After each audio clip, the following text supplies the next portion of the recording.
He never expected anyone to notice him. Not after the divorce. Not after becoming a single dad struggling to balance life and loneliness. But the night his 30-year-old neighbor stepped closer, looked him dead in the eyes, and softly said, "If you want to look, just ask." He froze. He didn't know she wasn't teasing him. He didn't know she had been waiting for him. And he definitely didn't know that what happened next would change both their lives and his daughter's forever. Daniel had lived in the quiet apartment complex for 6 months, but it already felt like 6 years. Being a single dad wasn't the part that exhausted him. It was being alone. Cooking, school runs, late-night fevers, red reminders, the endless rotation of responsibilities. Everything lived on his shoulders. His daughter Emma was his world. She was 7, bright, gentle, and too wise for her age. Divorce had forced her to grow up faster, and Daniel hated that. Every night, he tucked her in, looked at her small sleeping hands, and silently promised to be better, work harder, stay strong. But some nights, the silence in the apartment felt too heavy, too empty. Their neighbor across the hall, Maya, was an unexpected presence. 30 years old, calm, confident, the kind of person whose footsteps were soft, but whose presence filled the space without effort. She worked from home, always smelled faintly of jasmine, and often left her door slightly open to let her cat wander in the hallway. Daniel noticed her. Of course, he did. Anyone would, but he never let his eyes linger long. He wasn't that guy. Not anymore. One evening, after a long day of holding everything together with emotional duct tape, Daniel stepped outside to take out the trash. He looked exhausted, shirt wrinkled, hair messy, stress hanging off him like a shadow. That's when it happened. He saw Maya standing near her door, reaching up to tape a note for a package. She wore a casual gray sweater, her hair tied back loosely, her focus gentle and unguarded. Daniel tried not to stare. Just 1 second, maybe 2. He admired how peaceful she looked, something he hadn't felt in years. But then she turned. Their eyes met. He panicked, looked away instantly, pretending to tie his shoe, even though it didn't need tying. Maya smiled softly, stepping closer. "Daniel." He froze at the sound of his name. She had never said it before. "You don't have to hide," she said gently.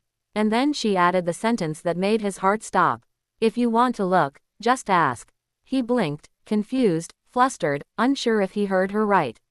But Maya wasn't flirting. She wasn't mocking him. She wasn't playing games. She had seen the exhaustion behind his eyes. The loneliness he thought he was hiding. The man holding his world together with trembling hands. She saw him, really saw him, maybe for the first time ever. He didn't know what to say.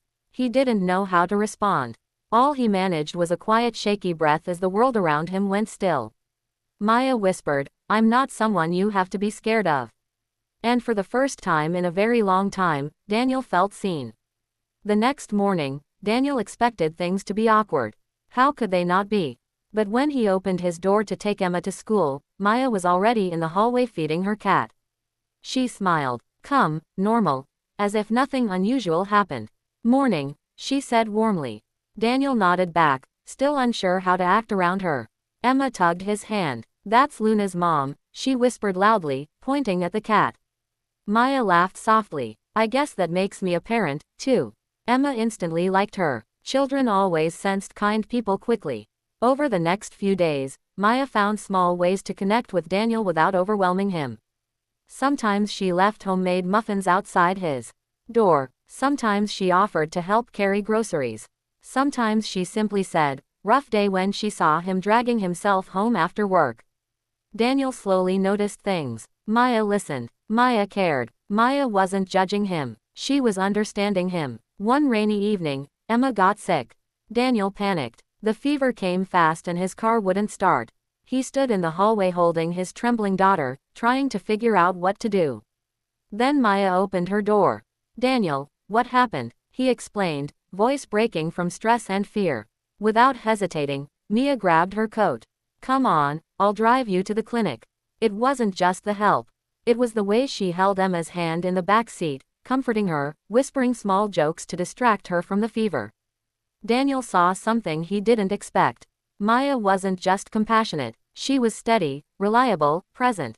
Later, outside the clinic, when Emma finally stabilized, Daniel sat on a bench, exhausted beyond words. Maya sat beside him. You don't have to do everything alone, she said quietly. Daniel swallowed hard. I'm used to it. You shouldn't be, she replied. Silence settled, but a warm, safe silence. Maya looked at him with soft eyes. Not pity, not attraction, something deeper, something patient. You know that night, she said when I told you to just ask. I wasn't talking about looking. Daniel turned to her confused. I meant, she hesitated, choosing her words carefully.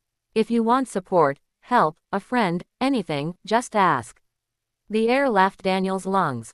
No one had told him that in years. No one had stood beside him without expecting something in return.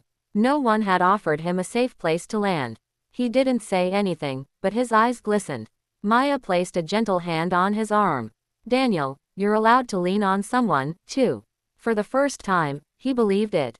And for the first time, he realized maybe Maya wasn't just a neighbor. Maybe she was the person who would help him rebuild the parts of himself he had forgotten.